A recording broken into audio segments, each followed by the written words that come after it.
Aries, hi! Welcome to Mystic Queen PH. Titignan natin kung ano yung next big break para sa inyo or ano yung opportunity na magbubukas para sa inyo. This is a timeless reading, so anytime na mapanood nyo to, as long as makaka-resonate kayo, this reading is for you.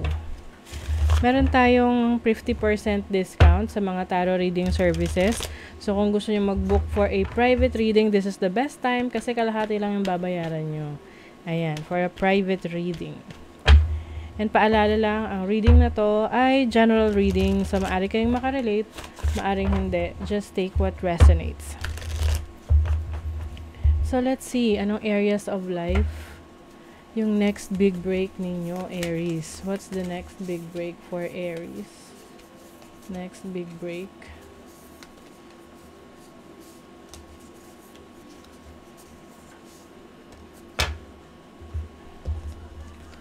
Ano ang next big break for Aries?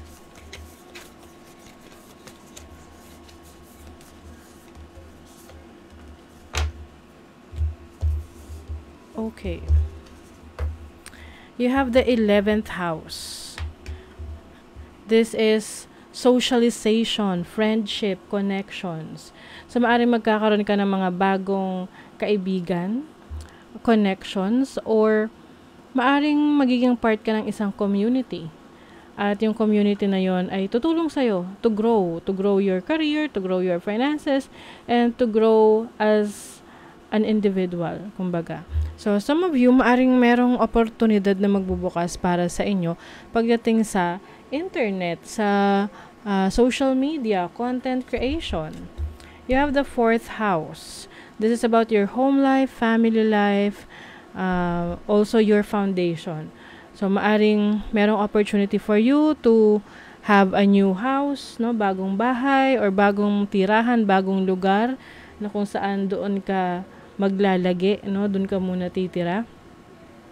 Or bagong mindset, no?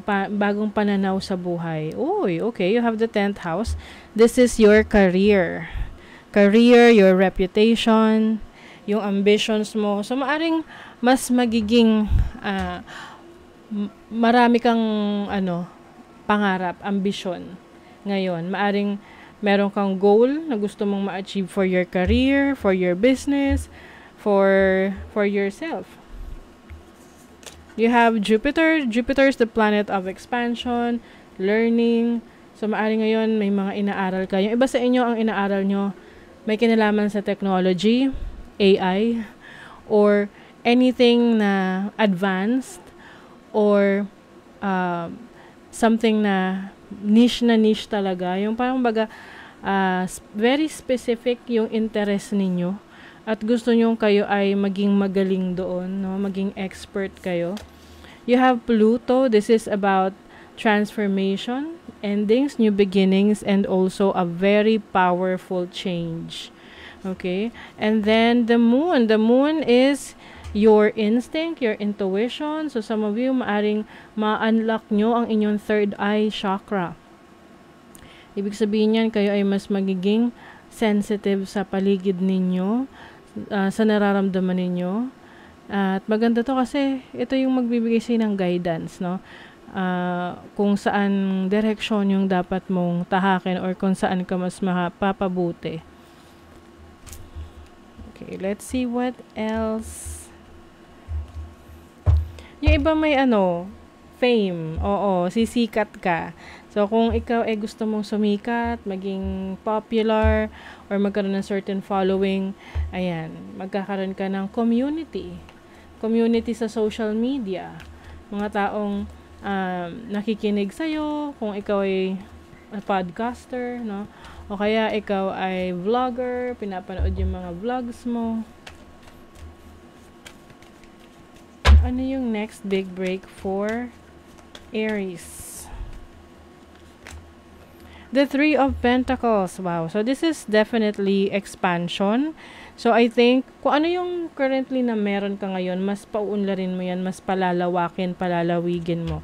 Kung meron kang negosyo, so yung negosyo na yan, mas lalong uunlad. Ito ay mas dadami yung mga customers mo, dadami yung produkto mo, yung mga serbisyo na ibinibigay mo sa mga clients mo. You also have the Four of Pentacles. Wow.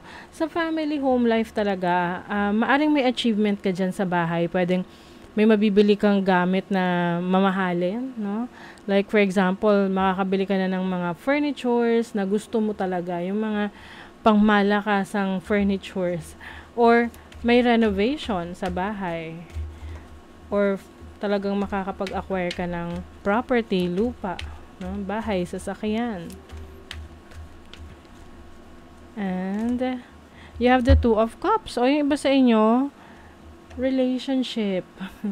Yan ang big break ninyo. If you're looking for a partnership, romantic connection, so ayan, merong pagkakataon para sa inyo. Mas magiging intense yung feelings ninyo. And I think, no, magiging madali para sa iyo na ma-discern or makita or malaman yung intention ng isang tao sa iyo. Kasi nga, magiging malakas yung iyong instinct, yung intuition mo. Guide mo yan eh. Yung iba naman, pwedeng business partnership ito na papasukin mo. Business partnership na maaring makakuha ka ng suporta sa isang investor na naniniwala sa kakayanan mo. What is the Three of Pentacles? Uy, the Star. Grabe, ang ganda. Okay, Four of Cups. So, kung ano yung mga bagay na kulang or parang feeling mo, kailangan mong i-improve sa sarili mo, magagawan mo yan ng paraan. Maaring may mga tao kang makikilala or maaring nasa buhay mo na ngayon, natutulong sa'yo, no? Para ma-achieve mo yung goals mo na yan. What is the Four of Pentacles? Oh, Ten of Cups. The Eight of Cups. Oh, okay. So, yung iba sa inyo, aalis na kayo sa isang sitwasyon na hindi na kayo masaya, hindi na fulfilling, no? This can be a situation na parang feeling mo wala ng growth. And ang pupuntahan mo is kung saan merong stability, merong happiness, merong fulfillment. And yung iba kasi maraming opportunity sa paligid nyo, pero alam nyo na hindi lahat yon ay magugustuhan ninyo. Oo. Pwede naman kasing maraming opportunity na ipresenta sa buhay mo eh. Actually nga, ngayon sa digital age, no, dahil tayo ay meron ng internet, napakarami ng oportunidad ngayon na nagbubukas para sa lahat. Kumbaga, kanya-kanya na lang interest yon kung ano yung gusto nating i-pursue sa buhay. Ace of Swords and the Chariot. Oh, okay. So, meron ditong unexpected na travel para sa inyo. Maaring ito ay travel for vacation or having i-meet mo yung iyong long distance na karelasyon. Or maaring siya ang pupunta sa'yo. Diba? Vice versa. There's also success in this relationship. So, maaring, yung iba, isipin nyo, ang bilis ng pangyayari kasi, like, na-in love agad, tapos, nagkita agad, yung ganon, or nagpaplano na agad for wedding, but actually, ano lang to talagang, nagkatagpo, ganon. And, minsan naman, hindi naman kailangang matagal yung proseso bago kayo pumasok sa relationship. So, what I'm seeing here is a connection na talagang nag-click. Nag-click talaga kayo, kaya tuloy-tuloy ang inyong connection. Let's see what else, Aries. Yung iba, maaring opportunity ito sa pagbili ng sasakyan or kahit na anong sasakyan, 2 wheels, 4 wheels. You and your loved ones are safe. New Moon in Cancer. So, pananatilihin mong safe, protected yung family mo. Aalagaan mo sila ng maigi. Expect powerful change. O, diba? Ito yung sinasabi ko sa inyo kanina. Yung energy ni Pluto, powerful change. Merong powerful change anytime soon sa inyo na magbibigay sa inyo ng big break na talagang babago sa buhay nyo. Para siyang